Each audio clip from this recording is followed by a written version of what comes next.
There's an old saying among people who own boats: a boat is a hole in the water that you throw money into. It's a joke. It's also roughly accounting. Now here's the version nobody puts on a postcard. A marina is 400 of those holes, lined up in neat little rows, and every single boat tied to your docks is somebody else's fortune, floating on your liability. You don't own the boats. But when the water comes for them, the law has a surprisingly firm opinion about whose problem they are. And that's the twist that runs this whole autopsy. Because the thing that kills a marina isn't the hurricane. People think it's the hurricane. The hurricane is survivable. You can board up, haul out, insure against it. No. The thing that kills a marina arrives weeks later in an envelope, and there is no plywood on earth that stops it. By the end of this video, you'll know exactly what's in that envelope and why it has quietly drowned more marina owners than any storm ever will. Welcome to the slab. Every autopsy needs a before picture. So let's sell you the fantasy, because it is a genuinely good one. Picture it. You own a slice of the waterfront, and waterfront is the one thing they aren't making more of. 400 slips, sailboats clinking in the breeze, a little restaurant on the pier, the smell of salt and money. And the pitch that gets everybody: it's passive. You don't build anything. You don't manufacture anything. You rent out water. People pay you every month simply to leave their boat in a rectangle you happen to own. It's a parking lot where the spaces cost a fortune and the asphalt is free, because God poured it. On a spreadsheet, it's beautiful. Rent the slips, collect the checks, watch the sunset. And here's where the trap is hiding. In plain sight, the whole time.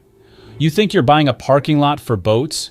You are not. You are buying 400 other people's multi-million-dollar assets and signing up to be responsible for all of them the moment the weather turns. The boats aren't yours. The risk absolutely is. Hold on to that inversion. The inventory belongs to your customers, but the liability belongs to you. Because every wound in this business grows out of that one strange root. 4 wounds. Count them with me.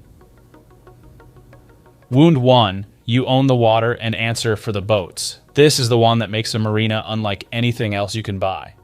In a hotel, you own the rooms.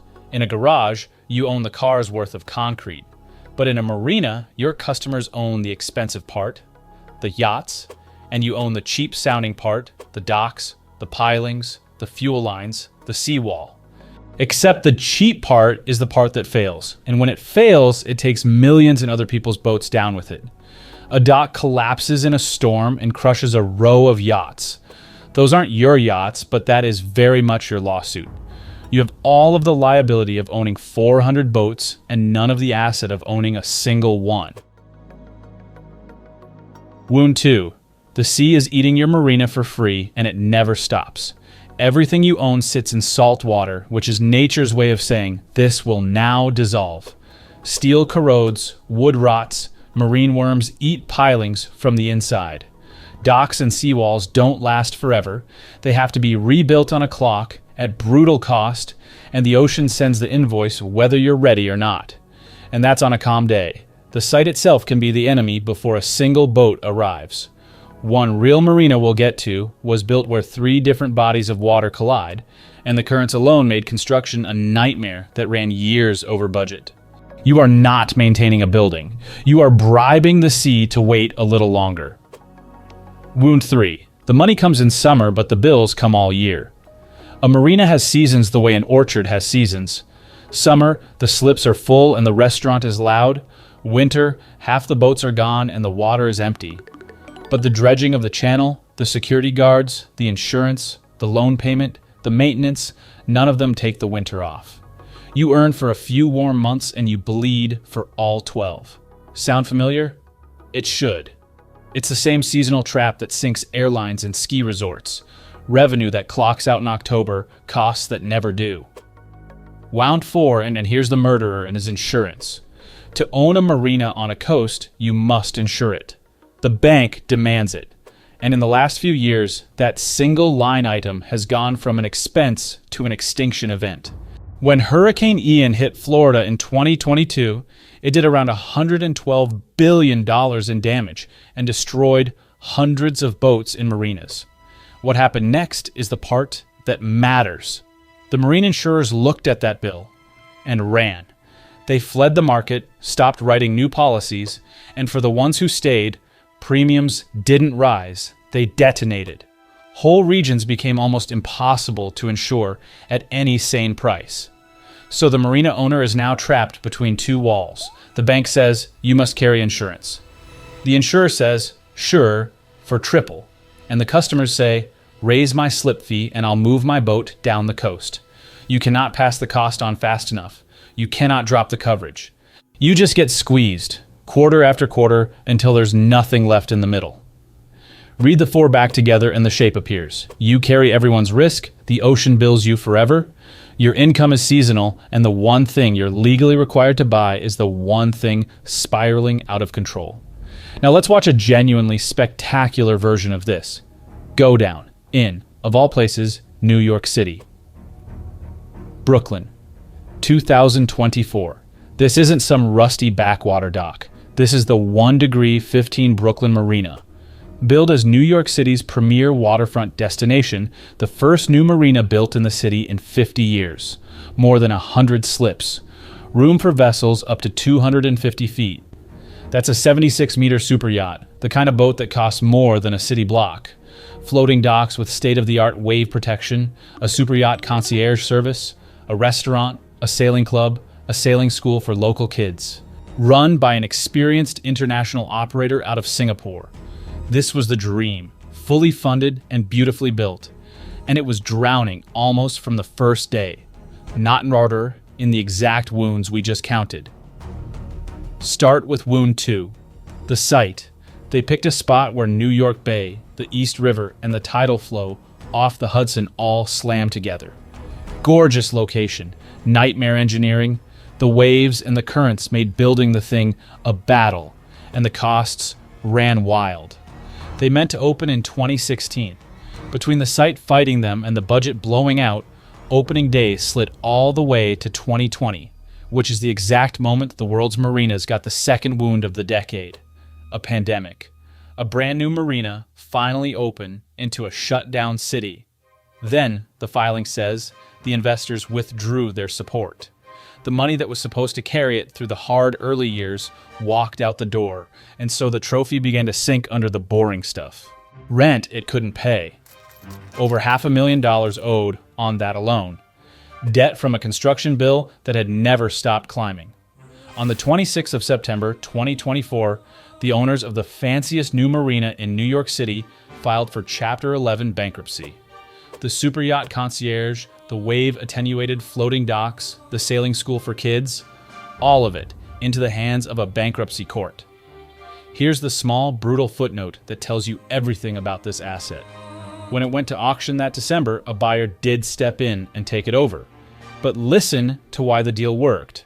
In the words of the people arranging it, bankruptcy actually improved the odds of a sale because it let the new owner buy the marina free and clear of all the old debts and liabilities. Translation, the marina was only worth having. After, someone else had absorbed the losses and the liability had been scrubbed off. The dream had to die first. Then, and only then, was it a good business. Every file on this slab ends with the one thing that did the killing. And for a marina, it's the thing I promised you was in the envelope. It isn't the hurricane. Write that down because it's the whole lesson. The hurricane is loud and dramatic, and it's on the news, and it is survivable.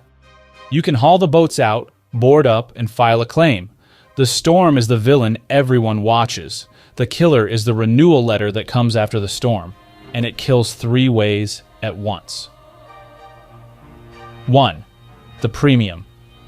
After a big storm, insurers don't just raise the rate. They can triple it or leave entirely, and you are legally forbidden from operating without them. 2. The deductible. Modern policies carry separate, named storm deductibles so high that after Hurricane Milton in Florida, nearly half of all claims were closed with no payment at all. The damage came in under the deductible, so the insurance you faithfully paid for simply didn't pay. And 3. The detail that should make your teeth hurt, the minimum earned premium. On many of these policies, a quarter of your premium is non-refundable the instant you sign.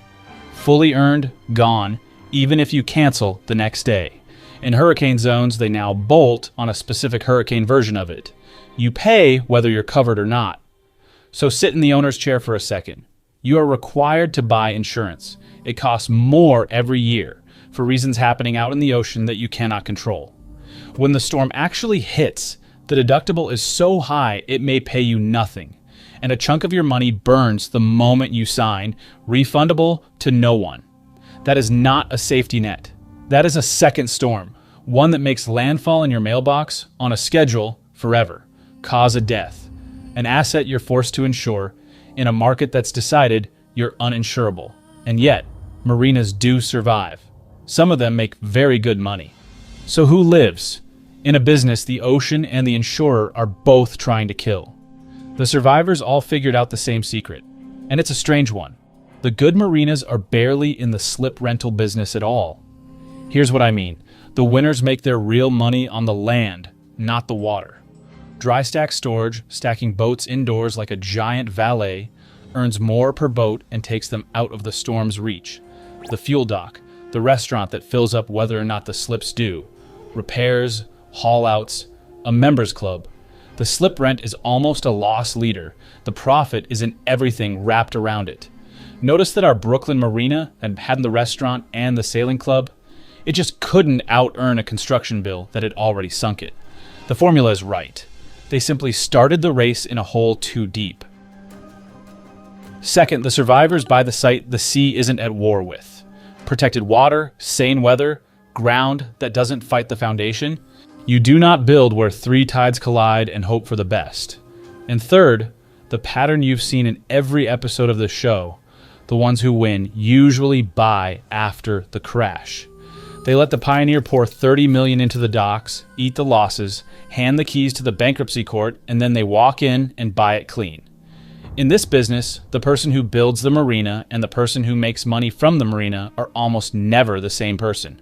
One of them pays for the dream, the other one moves in once it's been marked down to the studs. The docks were never the asset. Everything you can build next to the docks. That was the asset all along. Time to sign.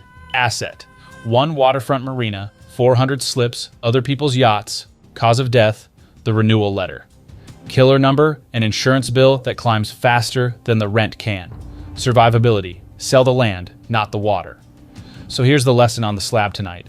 Some assets are dangerous because of what you might do wrong. A marina is dangerous because of two things you cannot touch: the ocean and the insurance market that prices the ocean.